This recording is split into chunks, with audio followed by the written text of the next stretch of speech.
Do you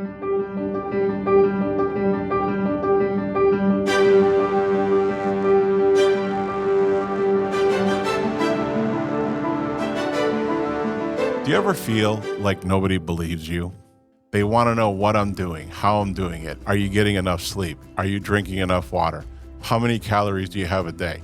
They're not listening. I had a period of time between two doctor visits where I literally gained 26 pounds. And I could not understand why that was happening to me. Storms back over to me and says, I don't know what to tell you. I don't know what's going on, this, that, or the other, and starts yelling at me. I've never been in therapy before this, so I don't know how it's supposed to go, but I'm pretty sure it's not supposed to go like this. They didn't believe that my logs were accurate. I don't think there could have been a worse situation for most people of somebody not believing them. But somebody did, the doctors at the NIH. The only person that matters in this entire scenario is you, how you feel, and how you move forward. Hello, everyone, and welcome back to Big Men, Big Problems podcast. I am Julio. I am your host. And this is a podcast I started to really talk about the problems of being a big man. So now, do you ever feel like nobody believes you? I have been on many a diet.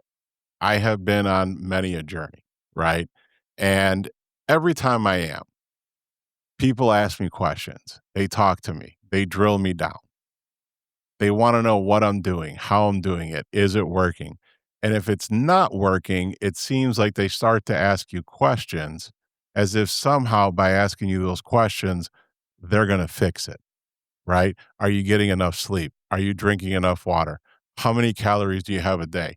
How do you cook your chicken? And they have all kinds of advice afterwards, regardless of what you have to say. They talk about their friend who did this type of diet. They talk about their sister who did this type of diet. They talk about their mother who went on this program or this trainer or did this level of exercise, right? And you sit there and you're frustrated because what you feel like is number one, they're not listening. And what they are listening to, they're not believing. I'm going to tell you an even more specific story that I've never actually spoken about publicly. Not long after the TV show, I'd say within 2 years, I had a period of time between two doctor visits where I literally gained 26 pounds. And I could not understand why that was happening to me. I couldn't even imagine that somebody had the capability of gaining 26 pounds. And the thing is, it happened at two different doctor's visits. So it wasn't my scale. It wasn't some other thing that happened in the world. And I immediately put a team together of a sports doctor, a nutritionist, and I actually started to see a therapist about food behavioral issues. Okay. About 5 months into this, they wouldn't let me weigh myself. They wouldn't let me. I had to go see the nutritionist and I had to give her my logs. I had to go see the sports doctor and get a checkup. And I would check in regularly with the therapist. After about 5 months, I started to not see a result. I stood in front of my therapist and I said, I'm really struggling to see the light at the end of the tunnel. And I really expected her to hear that as a therapist and say, I understand what you're saying. This is a process. Let's check in with this person. Let's do this. Let's see where we're going. Let's see if we're making any progress, right? But that's not what she did, unfortunately. She got up angrily, stormed over her desk and said, I don't know what to do for you. Let's call the nutritionist. Let's see what she has to say. She tries to call, doesn't go through, storms back over to me and says, I don't know what to tell you. I don't know what's going on, this, that, or the other, and starts yelling at me. So I did what I thought I should do is I stood up, I looked at her and I said, I've never been in therapy before this, so I don't know how it's supposed to go, but I'm pretty sure it's not supposed to go like this. And I got my stuff and I walked out. And she probably called me about 3 times in the car, which I wouldn't answer, leaving messages, apologizing profusely. And I realized at that moment that the problem was she didn't believe me. They didn't believe that my logs were accurate. They didn't believe that I was exercising the way I said I was going to exercise. They assumed that the only reason I wasn't losing weight is because I was just lying to them. Like there was no other reason. Now, a few years later, we did do the study at the NIH, and then that explained why I wasn't losing weight in this. but I don't think there could have been a worse situation for most people of somebody not believing them. But somebody did, the doctors at the NIH, and they explained it to me. And from that point forward, I understood. The most frustrating aspect of that is that you feel like you're not being heard. Our own show doctor, okay, went on a news station and on one of those group panel type things and basically was discrediting everything that we did on that study. He wasn't at that point not believing me. He was not believing at doctors at the National Institute of Health who conducted a study. I came off of that TV show and started immediately gaining weight.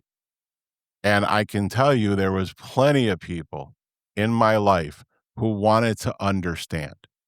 So what to do next? I was a little distraught for a little while. Um, but then I just decided, well, what's the goal, Julio? What are you trying to actually achieve? Are you trying to impress a doctor? Are you trying to impress your friends? Or do you just need to find a way to stand back up, keep going, and decide to be happy? Decide that, listen, I'm a big guy, but you know what I'm not? Is I'm not suffering from any other ailments. I'm not sick in any way. I'm just big.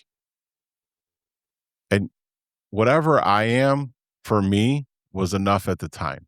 It was enough for my family. So I just kept going and I just lived my life and I don't give up. I keep trying. I'm on GLPs now. I'm trying to do something. I'd like to lose some weight. I think it would help me quite a bit with this tumor laying on my spine. I think if I lost a little weight, it'll not only help in whatever the process says moving forward, but also in how I'm going to live my life. But there is one small difference. My goal is not to be who I was when I walked the stage at the finale of the show. My goal is to get to a place where it's good enough for me, where I can live and I can be happy and healthy and active. That's my goal. I just don't want anything to hold me back. But something holding you back is not the decision of others, it's your decision. And moving forward is a choice and it's an intention. No one, when they offer you this advice or act like they're not listening, right, or not believing you, no one's actually trying to cause you harm. You don't have to get upset. You don't have to wonder what they're thinking or why they're thinking it. You know, most of these people, they actually do care about you. They want to understand. They want to help. They want to give you some advice. They don't deal with the struggles that you deal with. They don't deal with the demons in your head. They don't deal with the arguments you have with yourself, right? They're not the ones standing in front of the refrigerator. They're not the ones ordering lunch, right? They don't understand it, but they do care. So the next time you get in that argument, the next time it's your mom, your dad, your husband, your wife, your siblings, your coworkers or whatever, and they're asking you questions, they're getting into it, change the subject. This isn't their fight. This is your fight. Appreciate what they're trying to do. Don't let it upset you. Their intention is good. But you know what? Change the subject, right? You don't want to talk about it. You don't want to talk about it. Say your piece and move on. Okay. It's not their struggle, it's our struggle. Do they believe you? Do they not believe you? It doesn't matter. What matters is what you think and how you feel. Okay. What matters is that you wake up and you make a choice. Regardless if you have made a decision, you decide to stay who you are, or you're going to take a lifelong journey towards being thin or eating better, whatever the case may be, that's your choice, right? That is you wanting to choose to be happy, having the intention to do what's right for you, not what's right for everybody else. So when it's all said and done, you're going to have people that believe you, you're going to have people that don't believe you. You're going to have people that care and people that don't care. But none of that really matters because the only person that matters in this entire scenario is you, how you feel, and how you move forward. The one that should care the most about you is you. You have to understand your goal, you have to understand your intention, and then you have to make the choice to move forward and do that. That doesn't mean you got to be skinny. That doesn't mean you have to stay big. You can end up somewhere in the middle.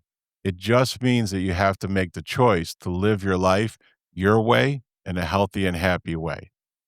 And I really hope that you do. If you have any thoughts on that, if you have any comments on that, leave comments for me, please. Take a moment, press the like button, press the subscribe button. Thank you very much for listening. It's been wonderful, and we'll see you next time.